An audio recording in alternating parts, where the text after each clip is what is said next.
Once you get into developing, say, an OER textbook, for example, what you also then start to see are equity gaps, literally written in to some of these textbooks. And they're representing a reality, a community of people that don't reflect the realities and the communities that our students come from.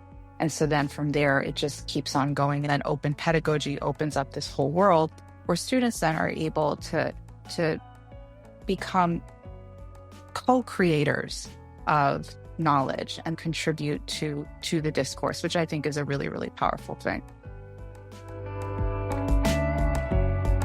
And they are coming from different vocational and academic aspirations. So to gather these students in one place and say that a one-size-fits-all curriculum will work is a challenge in any context. But to bring an open pedagogy standpoint and awareness of what culturally responsive strategies can do for our students, I think is such a great place to start from, because it means that we are trying to be aware of the needs of rural and urban populations, the needs and access challenges of students with disabilities, students who are incarcerated, students who are transfer aspiring. Hello, everybody, and welcome. It's November 7th, and I am here in the recording studio for OEGlobal Voices, the podcast that we produce for Open Education Global, and every one of these. And we're into our high 80s that we've done over the last couple of years. We share with you conversation style, people, practices, and ideas from educators around the world. I'm Alan Levine, your host. I'm coming to you from a spot on the modern map labeled as Moose Jaw, Saskatchewan.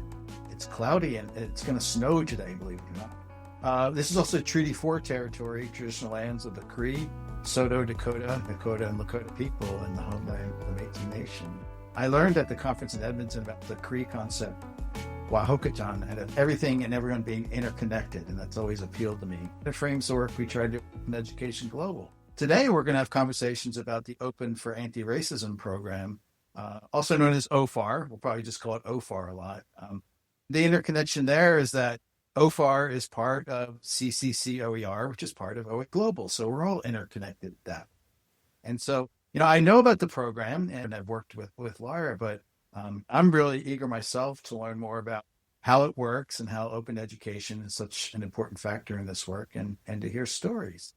I'm really pleased to welcome the conversation Laura Dunn, who's the OFAR program director, and also Jamie Thomas, who's a lead coach for the program. I told him we would have fun. So welcome, everybody, along with, the obvious kind of introduction thing, and you'll say where you are like on the world map. But I also like to share to our audience, because they're just hearing audio, if you can describe where you're sitting right now, what's the environment around you? I'll ask Jamie first, because she gave me a big smile at that question. Welcome, Jamie. Hi. Thank you for having us, Alan. I am currently sitting on a very cozy couch here at home, probably a place where I could envision myself listening to this podcast in later hours, thinking about, where I do a lot of my online teaching too is from home. Many of us, since the COVID days, have thought about this home environment for us and our students, the privacy you need, the quiet you need, all of the accoutrements to make that successful. I think that's one of the things that we kind of keep in mind with a program like OFAR is that we are all in different places, and we use this program and its network to link us together through asynchronous and some online activity together. Well, great. And tell me, where in the world is the couch located? Hey, yeah, this couch in particular is located in the greater Los Angeles area. I'm from Southern California. Even though I've had a chance to live probably a little closer to you, Alan, I had a chance to work at Middlebury College in Vermont for a little while. At the same time, you can say there's no place like home, just coming back to SoCal. So I'm proud to be from here and proud to contribute to OFAR from here.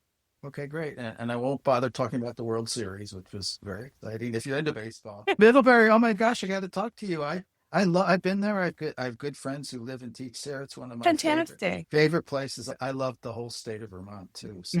Sorry, Laura. Jamie and I are getting distracted. So let's say hello to Laura Dunn, who's here to tell us a lot about OFAR and yourself. Yeah, well, it's nice to be here. Thanks, Alan. So I am taking my cues from Jamie. I'm just resituating myself on my office recliner at home, which after many, many years is on the Aina land of Oahu in the state of Hawaii, or the Kingdom of Hawaii, if you will. And it's good to be here. I'm Kanaka Oiwi, or Kanaka Maoli Native Hawaiian.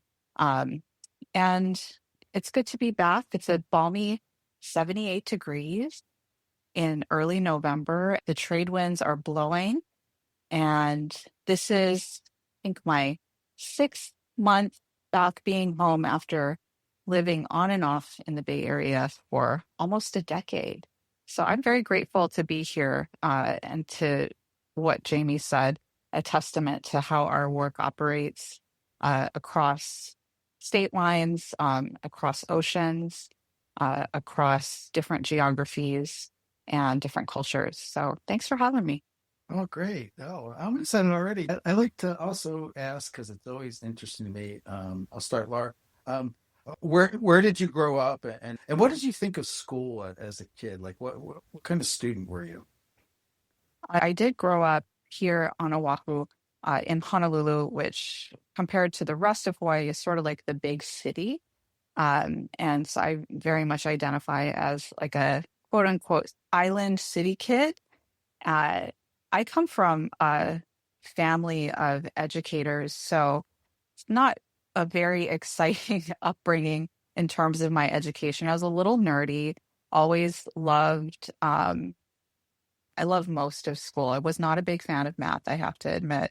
But my aunt was my 8th grade English teacher, and my grandfather taught multiple European languages in high school until he became a college administrator in his later years. So education is really, I feel like it's kind of in my bones. I grew up listening to my aunt complaining about working in the classroom, sometimes loving it, talking about issues with parents, her challenges with teaching, and also enjoying some of the celebrations when students really got it, or students were doing really good work and were able to overcome challenges. So it sounds like the complexities of education were yes, readily apparent to you early on. Yes, very much so. Yeah. What about young Jamie? Where did she start going to school?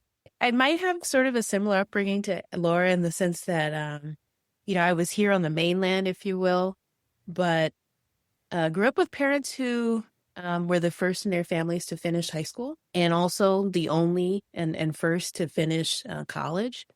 So for them, education and higher ed was really important. It was like this conduit to going beyond small town America.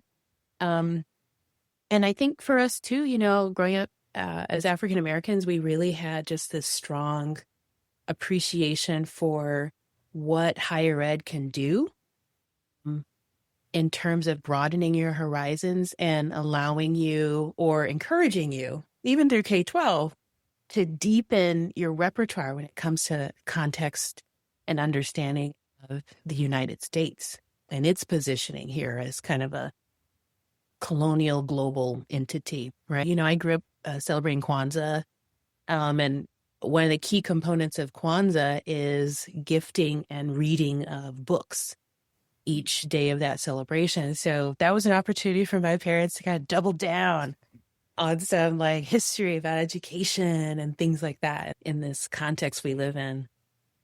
And I'll never forget that. And as much as you might stray away or attempt to stray away from like your roots and what your parents do and all of that, look at me, I'm an educator now. And that's what my mom was doing. That's what my dad was doing on the weekends, volunteering. He would volunteer as an engineer with NSBE, National Society of Black Engineers, just doing like weekend science and math programs with kids. So, I think when you approach education in a way where you find a spark in it and it's about the curiosity in it, then it feels really fun and exciting to try to bring more students into that and your fellow colleagues. I think that's part of the approach we have with OFAR is we're trying to ignite curiosity and an energy around wanting to know more. Yes, I'm learning so much already, and I want to think about like the conversations you must have with your family about education in 2020. We'll come back to that maybe, but we're here to talk about OFAR, and I mean, there's so much information about it. We're going to refer people to the website, but Laura, can you do the introduction for us? I'm sure you've had to do this many times, but it could be the formal explanation, or it could be the one when you talk to people who have no idea what it is. They're not that different, Alan, because I think what we do is so applicable to anybody. You don't have to be a university administrator. You can be anybody to really grab a hold of what it is that we're doing. But I will kind of take us back to 2020, which is several years before I even got started my work with OFAR. COVID was going on, number one. So there was a lot of kind of tension. People were all stuck at home. Schools had shut down for the most part. All learning had gone online. And that was also the spring of the George Floyd incident. If you're in the United States, you're very well aware of that. So universities all across the country, or most universities and colleges across the country, spoke out against what was going on in terms of discrimination and equity across the board, but particularly within higher education. Despite all of these statements, these DEI statements, my predecessor, Una Daly, and my co-director, James, really dug into it and realized that people weren't really doing a lot to back up those statements of equity in higher ed. So OFAR steps in then as a really actionable professional development program that helps faculty harness the power of OER and open pedagogy in their classrooms and in their teaching so that their teaching can become more accessible, regardless of student background. Students are then invited to bring their quote unquote whole selves. We say that a lot in colleges and universities, but do we really mean it? But within OFAR, we're really looking for ways and strategies to help faculty bring their students, the whole student, into the classroom. There's, I think, 118 to 122 community colleges across the state of California, and OFAR has had cohorts and teams from these colleges over the past 6 years now who are learning how to apply OER and open pedagogy to their teaching. And there's also the research background to this, is that it's not just something fun to do. We're really looking to collect data on how open ed and OER can improve student learning experience and outcomes. And we're now in our 6th year with our, I don't know how many hundreds of faculty that we've served. I think we're up to now almost 2,000 students who have been in OFAR classes. So we're really proud of what we do, and I have no problem talking about it to anybody. Oh, that's great. And for people who aren't aware, California is huge, right? Yes. I mean, yes. the sheer number of institutions, and also like huge in terms of everything from the big cities to small towns, ranches, rural communities. the mountains. It's a country unto itself almost. It is, Alan. Thanks for bringing that up. And this year in OFAR, what I'm excited about is we have representation from colleges. A lot of colleges in the Central Valley, and for those of you who know California, familiar with California, know about Central Valley. But those of you who don't, it's a lot of ag land, a lot of agriculture, a lot of farming. And so these community colleges are very small. They tend to be very landlocked, isolated away from larger cities. So we're looking at a completely different demographic at these schools as compared to other schools, say like Laney College, which is in Oakland, in the Bay Area, who they were a part of OFAR last year. So we really get to have a lot of fun learning about these different educational contexts with our faculty and what they're doing to bring this work into their schools and to their particular student groups.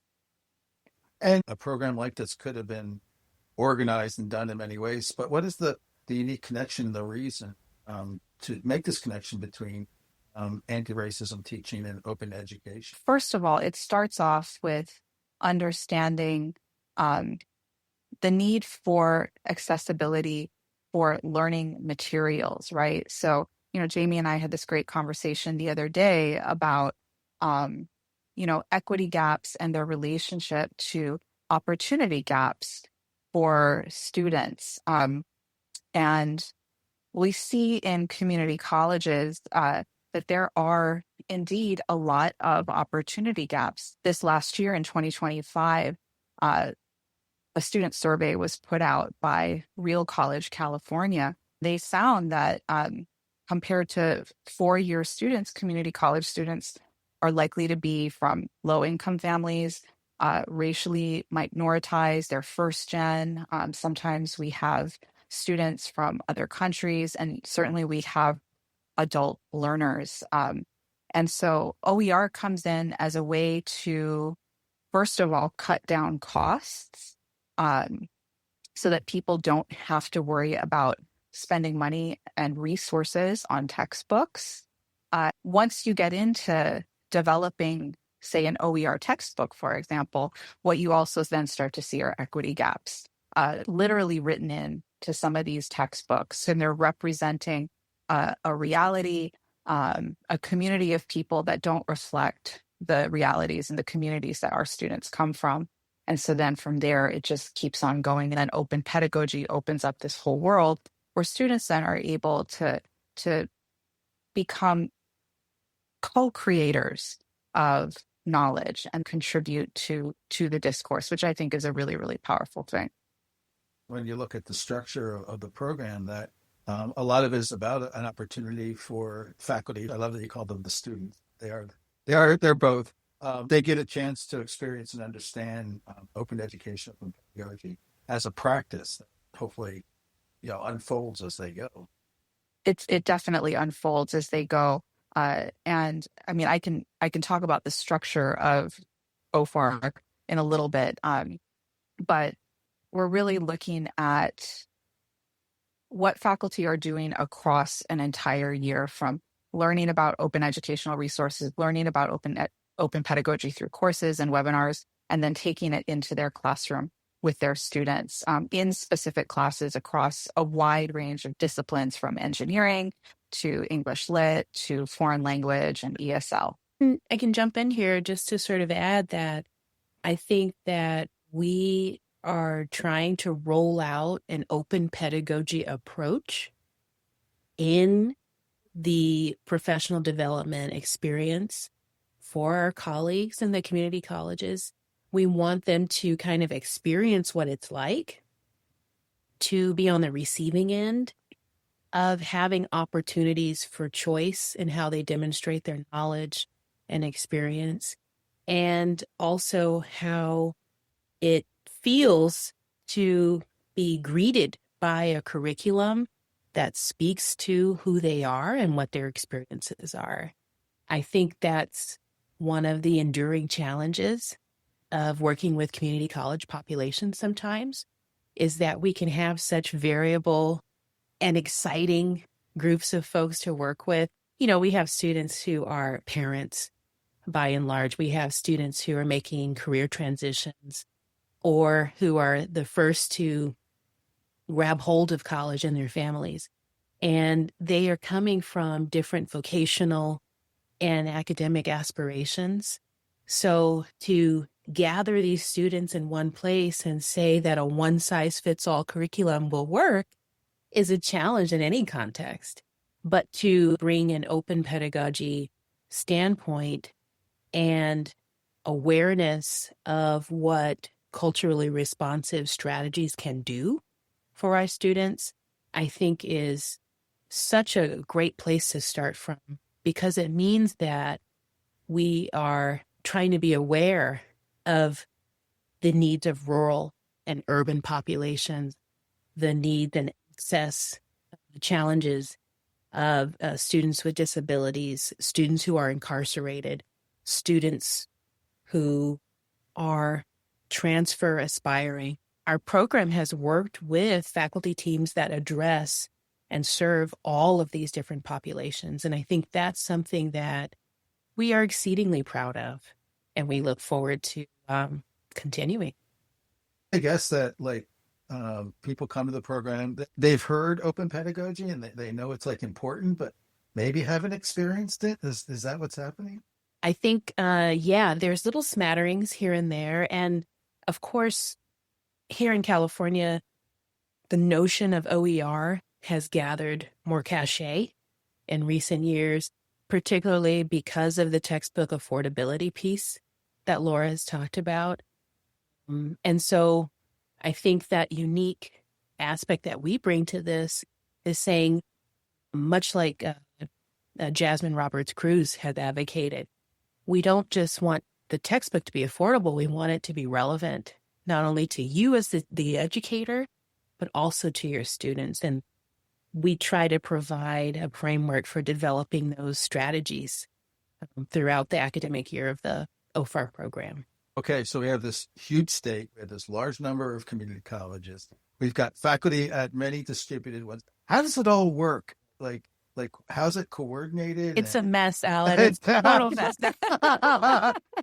It's organic. It's alive. I know. Right? It's a lot to organize, and a lot is distributed, I would gather. You've talked some, or we've alluded to, there's the online part, and then there's a part of faculty's integrating their practice. I would guess that there's some kind of community level of activity. And so how do you keep tabs on it? And what does it look like on the ground at these different institutions?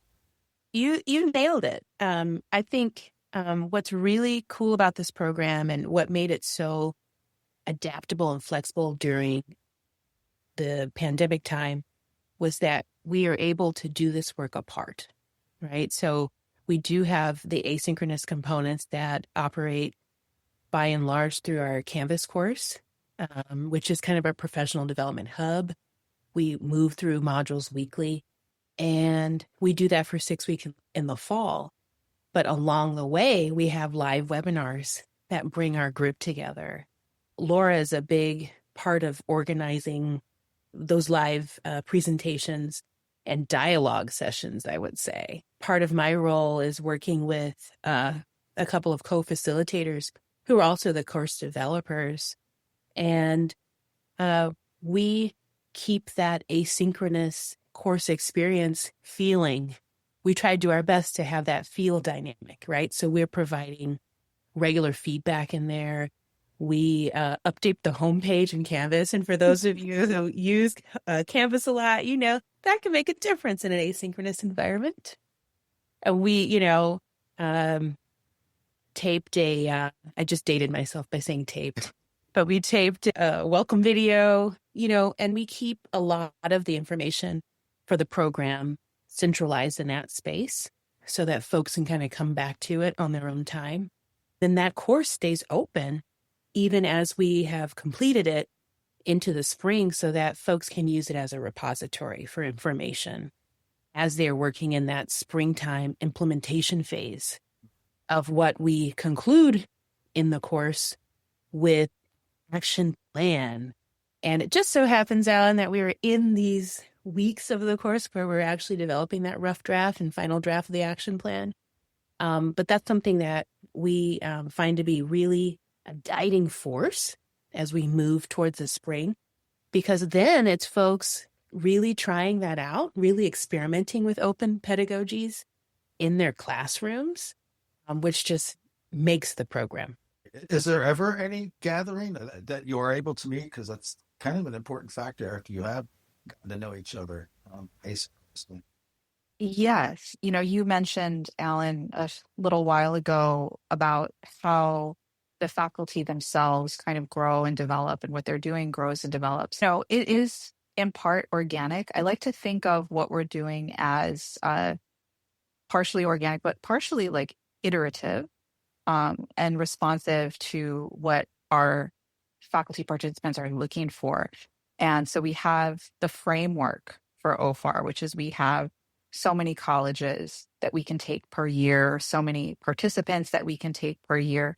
And in the early days of OFAR, and I admit that I speak a little bit outside of my experience because I was not there in the early days, one of the things that faculty really wanted was more opportunities to dialogue with one another. I imagine particularly during COVID, this was very much in demand. So every year since then, we collect informal feedback surveys from people like, what do you want? What would help you grow? What would help you feel like you were making an impact? And I have to say that year after year, the one thing that is repeated, no matter how much work we've done on it, is that people want more and more community. So one of the ways that we've attempted to address this in an online only format is through adaptation of our webinar series, which is every spring. As Jamie said, in the fall, our 8 college cohorts really buckle down. They work together within their teams to think through the impact they're going to have in their classroom and in their college, and they develop a personal action plan for implementation in a spring course in order to support them in the spring, because now the course is no longer, they've completed it, so that that online interaction that they were receiving from Jamie and our other course facilitators, Joy and Kim, is for the most part no longer. There are a couple of opportunities.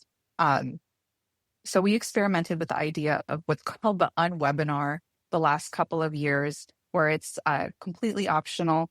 We just open up that Zoom room for folks and have them come in.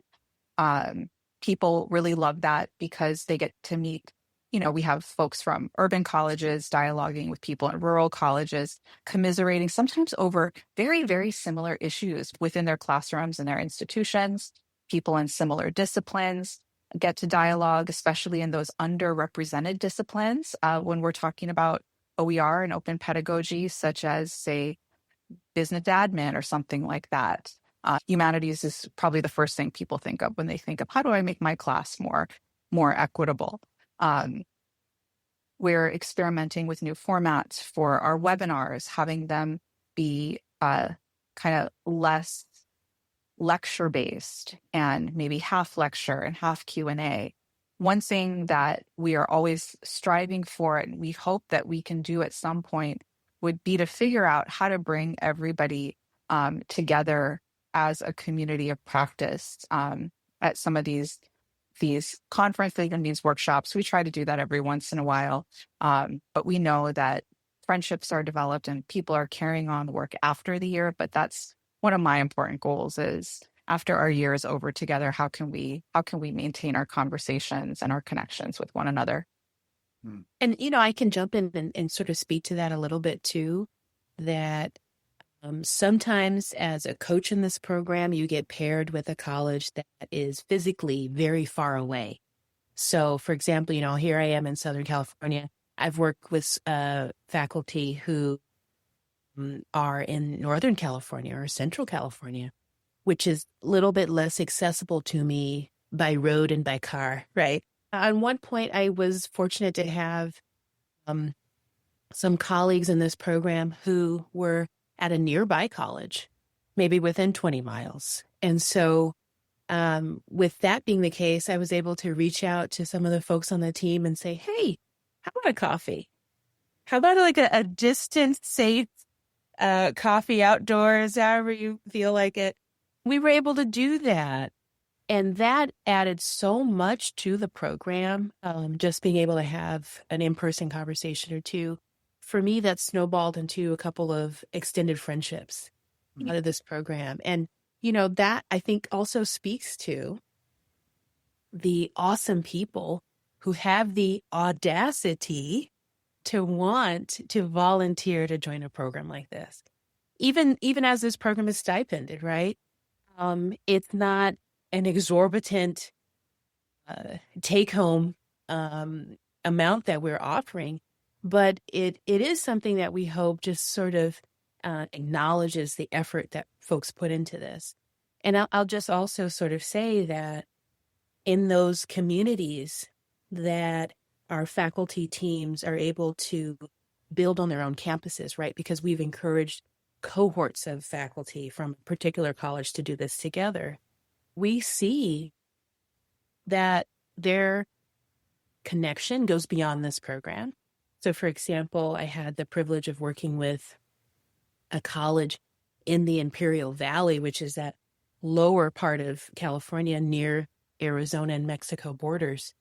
And those faculty organized a professional development day session to talk about and encourage other faculty to learn from their experiences developing open pedagogies and projects students across disciplines. We had a historian, English competent, psychologist, mathematician, all part of this team. Drove to the state, just cheer them on in person with Flex Day presentations. And it was so exciting. It was so exciting to see this as an outcome of the program, but to also see that these faculty have made a commitment on their campus to share this out. And it's one thing, to get all this information and all this good stuff for yourself and your students, but to share it is what I think we're all about with open education. And it really extends the reach and the longevity, the sustainability of these approaches in community college.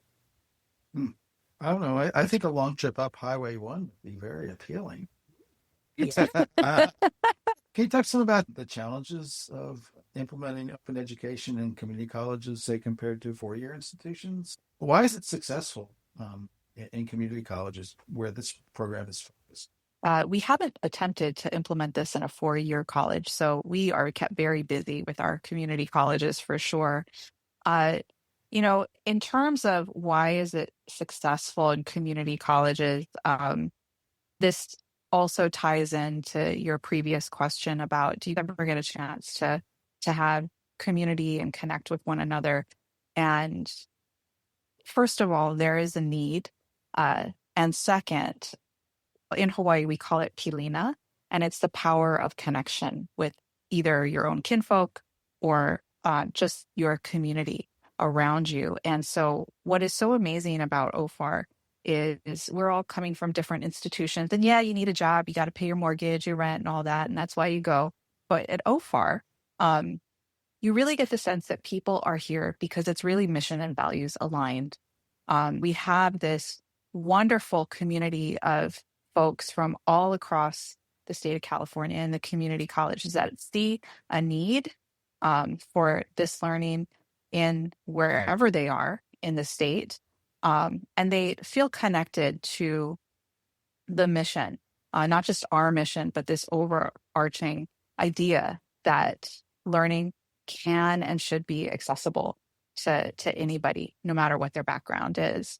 I think that's one of the hugest successes for us so far. It's such a great community of people. I mean, I've done a lot of things in my life, worked in a lot of places, and within OFAR and within our cohorts across the state, it's really uncanny how connected you can feel to somebody you've never met in person, or maybe you've only known for 10 minutes. That's been really, really a gift. In terms of challenges, and I can only speak as like the program director, one of the challenges that I see for implementation of this in community colleges, number one for us is our capacity. We want to be able to do so much more. But of course, there are limitations to what we can do. That's kind of the brilliance of the model, is that we plant seeds in each of our faculty participants, and then hopefully those seeds sprout and they grow and the knowledge spreads. Another, I don't know if I would call it so much a challenge, but it is something that we think about certainly, is that different colleges, different places, our faculty have different levels of administrative support from their leadership. And it's not to say that leadership is somehow averse to what we are doing. It could be a matter of capacity or funding or competing interests. So that's something that we're always trying to navigate, especially in the beginning of our OFAR year, as we're reviewing new applicants, is really thinking through, is your library set up to help you with OER? If you experience problems doing the work that you're doing, how available will your dean or your vice president or whoever it is, or your department chair, how available are they, and how open are they to listening to you? So those are some of the things that I think about and try to work out before our OFAR year starts. And Jamie, what about you? I can add another layer of challenge, which, in this program we might approach as an opportunity. But, we have folks working toward an action plan that we come up with the semester before they then attempt to implement many of these strategies. And sometimes a lot can happen between November, December, as you've kind of finalized what you think you'll do, and then January, February, where you get that course assignment, and then you meet your students for the first time. One of the things we talk about with folks, as we also have them connect with past participants through, say, a live webinar, so that they can learn from other folks who've gone through this journey. But we talk to them about flexibility and adaptability as part of that open ethos, this sense that I want to be able to collaborate with whomever I actually do connect with through my classroom.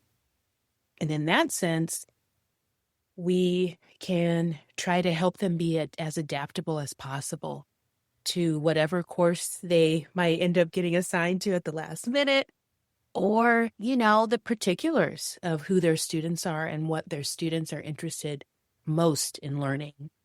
And sometimes that connects really well with this idea of wanting to localize, say, a biology curriculum or a history curriculum or a cosmetology curriculum, so that what is learned in the class also has immediate relevance to the neighborhood environment where our students are circulating and possibly going to serve new clients or stand up programs of their own. So, Laura, has any universities, you said you're not doing work with the 4 years, but have they come knocking at your door at all? Yes and no. One of the things, and I hope I'm not jumping too far ahead here, is, we're always thinking about how can we broaden our impact. So, of course, the first thought would be to go straight to a 4-year university. We have had colleges contact us from outside of California, which is really great. The question is always, do you ever accept cohorts from out of the state? And that's always percolating in the back of my mind, like, how can we make that work?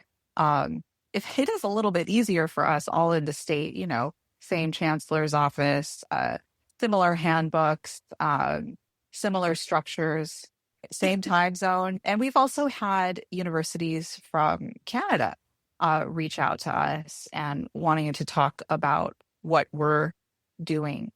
I would love for OFAR to branch out and go into that 4-year space. So I'm going to stay open and see what's possible for years 8 and 9 for sure. How do faculty come to be part of the program? Do they sign up, or does someone shoulder tap them? All of the above. All of the above. So we put out an open call every year in the summer for the next cohort, which begins late September, early October, somewhere around there. And we usually get flooded with a bunch of applications. Then we unfortunately have to make choices. We have a selection process that we go through. But if I'm honest, I would say that every single one of our colleges is more than qualified to join OFAR. It's really less about being qualified to join OFAR. We look at a lot of things like, statewide distribution of schools. This year, I mentioned that we have a lot of colleges in the Central Coast because we identified that area as maybe not having as many colleges represented over the years. So we look at things like that. We look at disciplinary distribution so that it's about broadening that impact. How do we, as the OFAR leadership, we're also in this learning process of understanding how OFAR can be applied in totally different disciplines. So then we just send a letter. Right now, we accept 8 colleges per year with a max of like 45 people. It kind of goes up and down depending on the year, but 45 participants. And I would imagine a wide range of disciplines represented. I heard cosmetology represented. So do you hit everything from the academics to the vocational field? Yeah, we're super excited to connect this year also with a cohort of librarians and information science folks. Really, we want this to be, I think, a great experimental staging ground for incubating ideas about the different directions that open pedagogy can go in. We're looking to learn from the folks who join this program about how to engage and implement transformative strategies for students that come from every walk of life. In our annual sort of team showcase, as we conclude the program, we have each team come together and give a brief presentation of what they have done. I remember learning so much from a team that was coming from a college in sort of inland Central California that was largely engaged with incarcerated students. They had a very different set of challenges, such as needing to prepare a full set of open materials before the semester began so that their students could have access to that. The materials needed to be offline as well in some cases for the context of where their students are. It brought to mind a number of circumstances and needs that I had not thoroughly considered. To engage with folks in those different capacities is really eye-opening. I was just remembering, I talked to a faculty member at Yavapai College in Arizona, and he was telling me what he teaches, and he teaches the people how to do all the things you need to do to go up and repair telephone lines. And Indeed. Like you don't even think about that someone needs those skills, and that's the beauty of what community colleges do. So what does it look like on the ground at a particular institution? We got a sense of the the online sessions and the cohorts, but like what does it take at one institution to organize this? Since Jamie is our lead coach, so she definitely has boots on the ground. Alan, I think I would say it starts with that group or maybe a single person sort of reaching out to a couple colleagues and saying, hey, is anyone interested in this program? Because once we send out that summer call, it sort of is on the local person to gather a cohort of, say, 4 or 5 folks who want to try this together. And then they write up a little blurb or two that's part of that application. We even offer sort of a webinar, like a brief webinar that sort of says, hey, this is how to fill out that application. Part of that application asks folks to solicit support in the form of a written letter of recommendation or so from a college administrator. So that right there can end up being a point of discovery about your institution. Also, as part of that application, we ask folks to kind of think about how their course articulates with other like degree programs or how many students it serves so that we can also get a sense of what the reach is. Reading some of those applications, it's interesting because I think some folks are maybe getting stuck into some of that information for the first time too. The on the ground part is about gaining a little bit of experience and curiosity with how and who you serve through your classes. And then beyond that, it's about possibly looking for points of connection on your campus with the cohort as we move through the program. One of the other things that will happen for our folks once they're accepted into the program is the research component of all of this, which is large for us in terms of documenting impact and also going into this iterative mode of, what can we do better? So we have a research team, a very, very talented and amazing research team. I can't speak highly enough about them.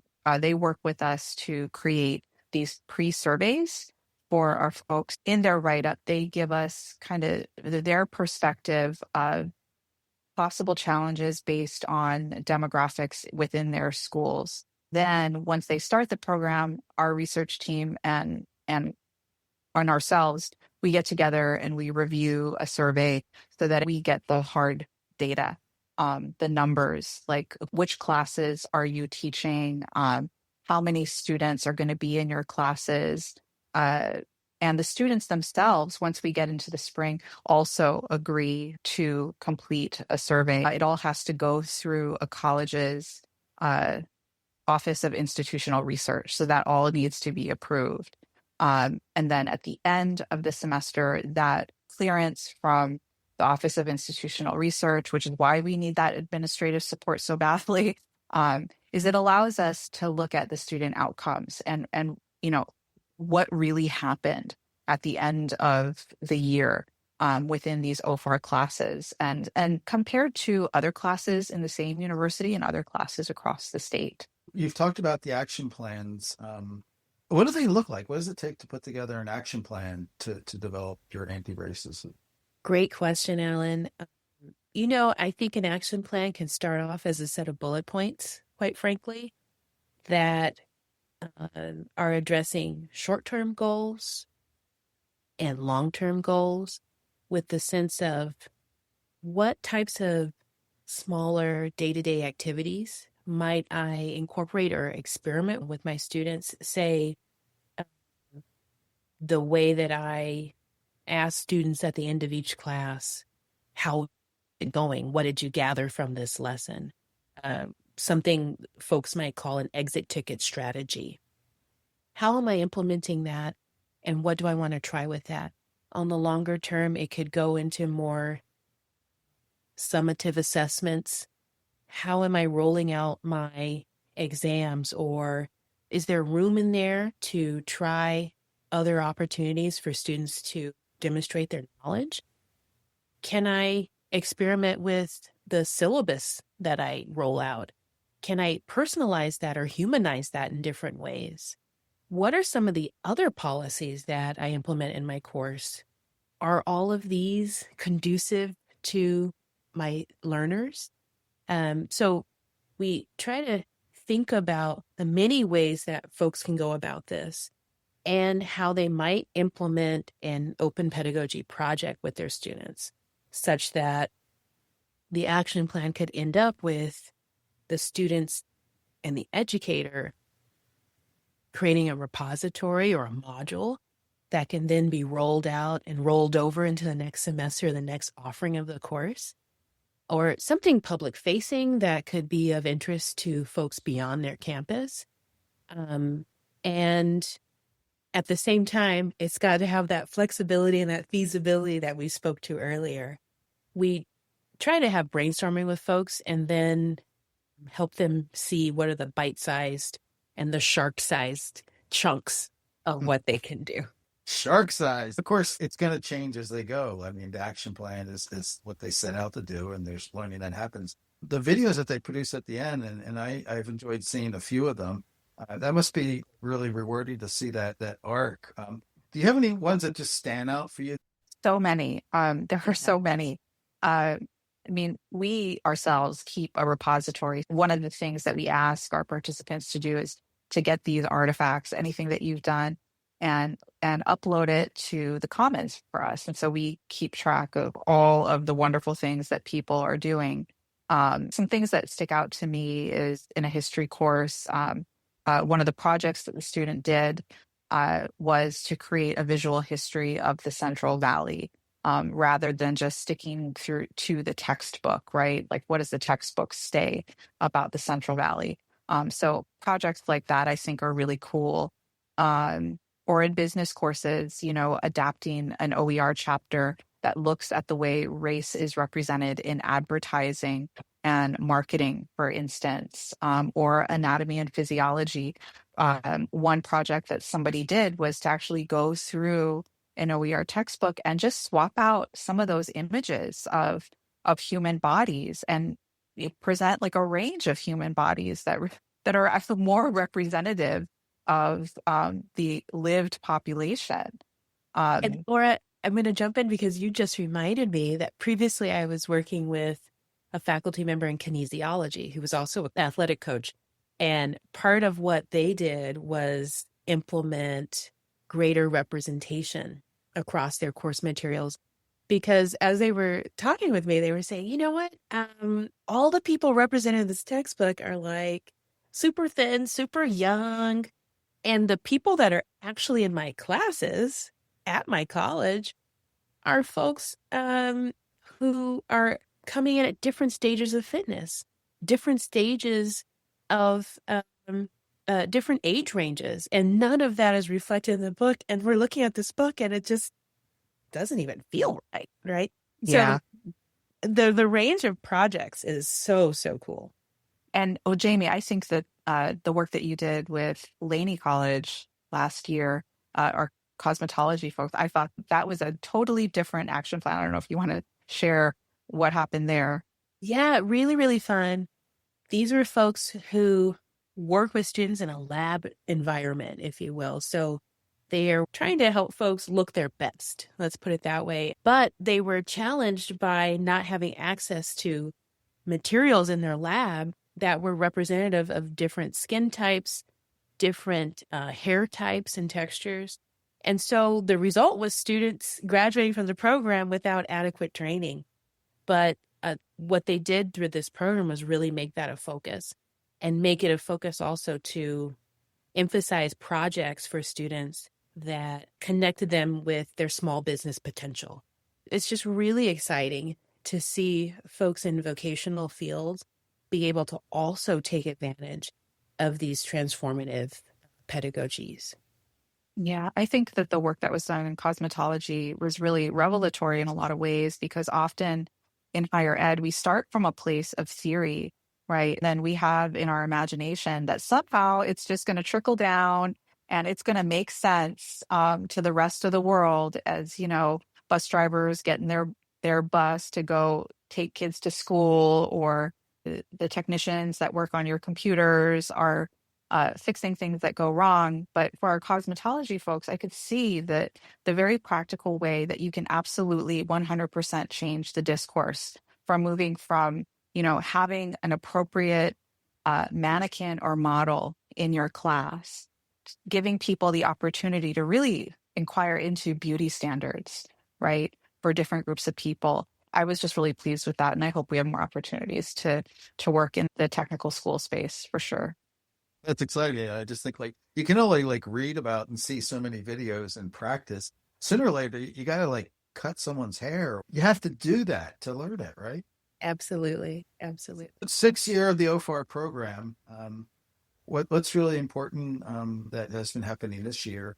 And also, like, into the future, let's scan to 8 and 9, Laura and Jamie. Where do you want to go? Now that we're in the 6th year of our program, there have been, I call them micro changes every year. And those micro changes together end up being quite substantial. One of the things that was indeed organic was the transformation of our coaching model, where in the beginning started with coaches and they would meet with folks once a month. But like I said before, because everybody shares these values, coaches really began to want to meet with their teams more intimately, maybe have one-on-ones with folks, do the group meetings. So coaching has developed in ways that I couldn't have anticipated. We've also just recently completed an in-depth review on our instructional design within our Canvas course, and also a DEI review, and that's resulted in a lot of changes across our course. We've updated a lot of the resources and some of our pedagogical strategies, including updating our webinar format for active dialogue and discussion. In terms of what we're looking at toward in the future of OFAR, the biggest thing on our list is the cultivation of an OFAR toolkit. And that's the first time that we're actually talking about that to the public audience. So this is like the big news drop. Yeah. And Alan, you asked other colleges or universities that were gotten in touch with you. So what we're hoping we can do is that we can harness some of that knowledge. We are in dialogue with, and we know of colleges in New York and Wisconsin that have adapted our open courses. There are courses from previous years available as OER. People can download it from the Canvas Commons, and people have done that and they've adapted it. So this toolkit then will be a way for people from very, very different educational contexts, such as, tribal schools, for instance. What is OER going to look like, or what is OFAR going to look like in our global schools? When we think about equity, maybe we're thinking about different things in different categories, say in the global South. So that's what I'm looking forward to this spring and in the following year. What about you, Jamie? I think that it's exciting to think about what happens on the long term as folks take some of these strategies back to their campuses.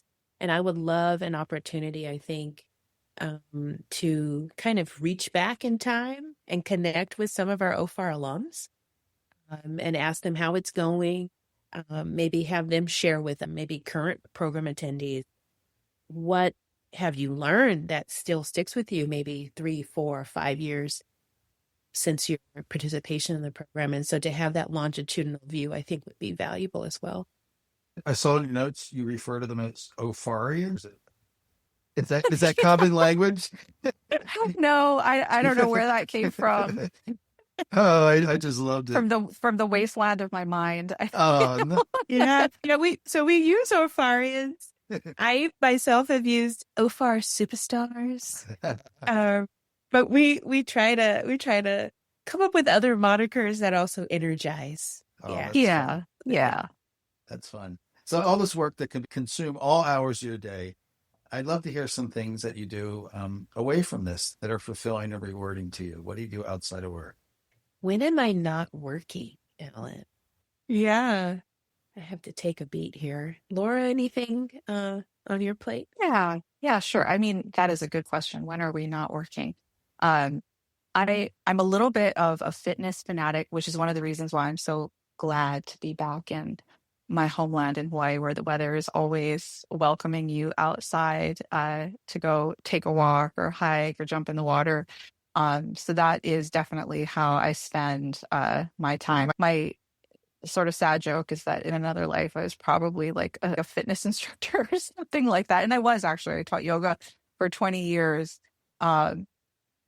But I'm very far from that now. If I had more hours in my day, that's how I'd spend it. I would be outside and moving my body and, getting in touch with nature. Yeah. Jamie, it could be like, books you read or cooking. I don't know. Yeah, I mean, there's got to be things you do. Yeah. Yeah, there are a few things I do now that you mention it. I have had fun.